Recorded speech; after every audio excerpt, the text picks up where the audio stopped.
In the war-scarred jungles of Darwin Prime, the smoke of plasma burns still lingered in the air. The once vibrant planet had been reduced to a battlefield of ash and silence, abandoned after the ceasefire between the United Earth Confederation and the Varelian Empire. Peace treaties had been signed, borders redrawn, but the wounds ran deeper than any diplomatic ink could seal. Sergeant Nathan Carter hadn't expected to return to Darwin Prime. He'd served here during the height of the conflict, seen comrades vaporized and alien civilians caught in the crossfire. So when a civilian distress beacon went off from the no-man's zone weeks after the last unit withdrew, Carter volunteered without hesitation. He couldn't bear the thought that anyone was still trapped out there. He landed his shuttle near the crumbled remains of an outpost, its turrets half buried in vines, sensors long dead. The air was dense with moisture, carrying the faint odor of decay and scorched metal. His boots crunched over broken helmets and bones, both human and Varelian. The beacon's signal led him to a collapsed ruin, likely once a shelter. Then he heard it, a soft whimper, a chirrup that wasn't entirely animal. He dropped to one knee and shifted aside a panel of rusted alloy.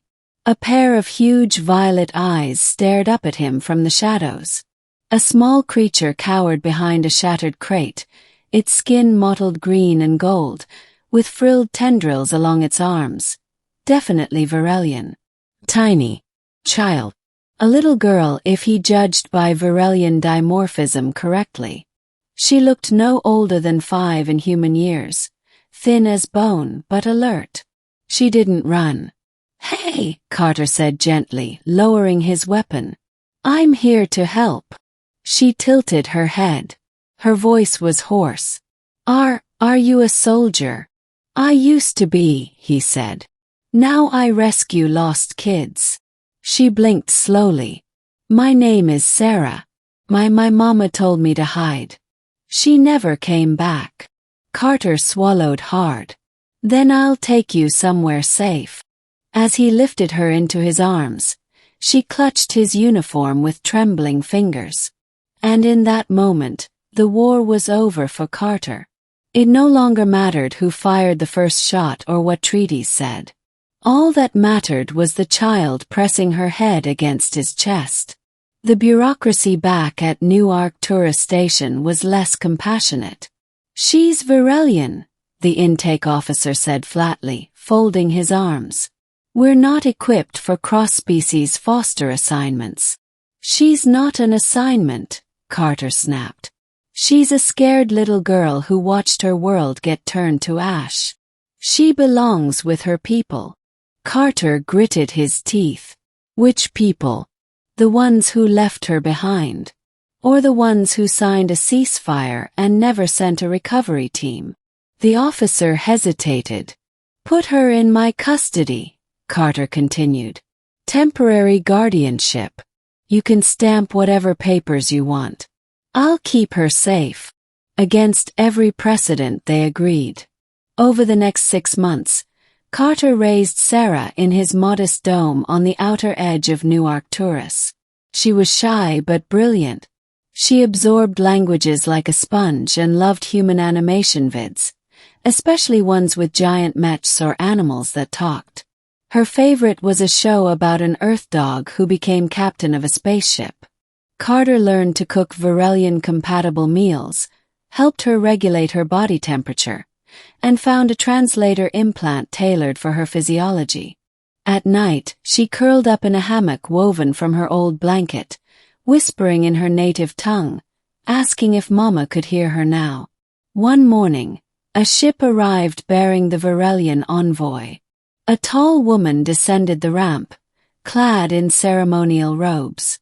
Her skin was like Sarah's, though more silver than gold, and her eyes were lined with grief. "Sergeant Carter," she said, voice calm but trembling.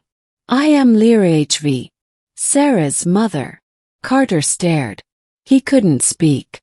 Lirhv knelt before her daughter, who rushed into her arms with a cry of joy. The reunion was emotional but fragile. Sarah didn't recognize her at first. It had been nearly a year since the last message she received from her mother over a static-filled comm. After a long embrace, Lyra HV stood and faced Carter again. "You saved her," she said softly. "You found her when all others gave up. I owe you more than I can express. I just did what anyone would've." "No," she cut in. "Not anyone. You're human. We have a history. Most would have left her." Carter looked away. Lyra HV stepped closer.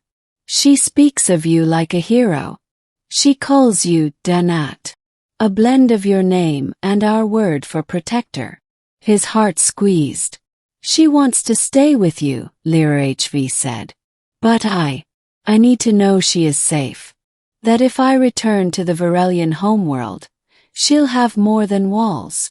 She'll have someone who chooses her." Carter met her eyes. "Then stay." Lyra HV did not return to her homeworld.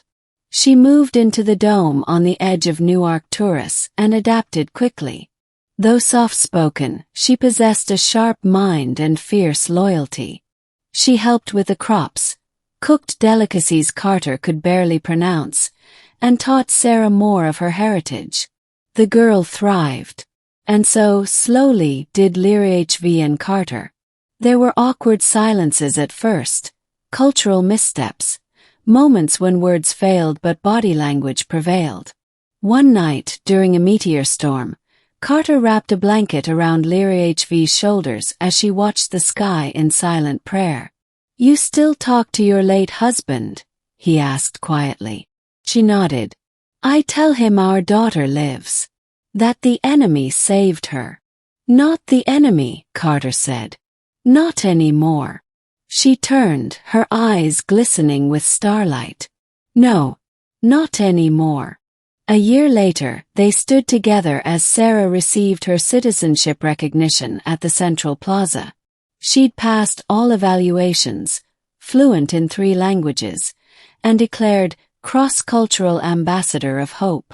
It was a title made up for her, but it meant something. Carter had stood stiffly as the council awarded her the ribbon, then nearly choked up as she ran to hug him. Then her mother, then both together. Reporters snapped photos. One Varelian journalist asked Lyra HV what she thought of her daughter being raised by a human. "She wasn't raised by a human," she replied. "She was saved by one. And I was too." The following years saw an unlikely household grow into legend. Carter began training joint human-Varelian rescue teams.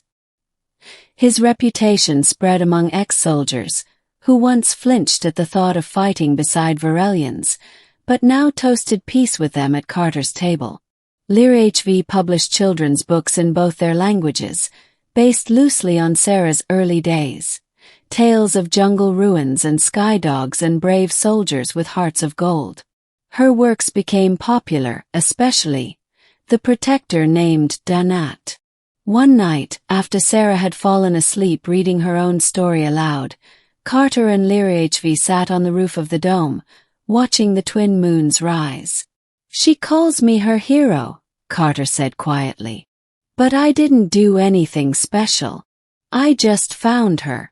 "You saw her," Lyra HV corrected, brushing her fingers against his. "You saw value when others saw only history and blood." He turned to her. "I couldn't not care." "You're not just a hero to her," she said, her voice barely above a whisper. "You are mine too." They kissed under the moons of New Arcturus. No declaration was needed. No ceremony, no law. Their bond had already been forged in silence, in shared tears, in protecting what remained of a broken world. Years later, when Sarah became an ambassador between worlds, she introduced herself proudly.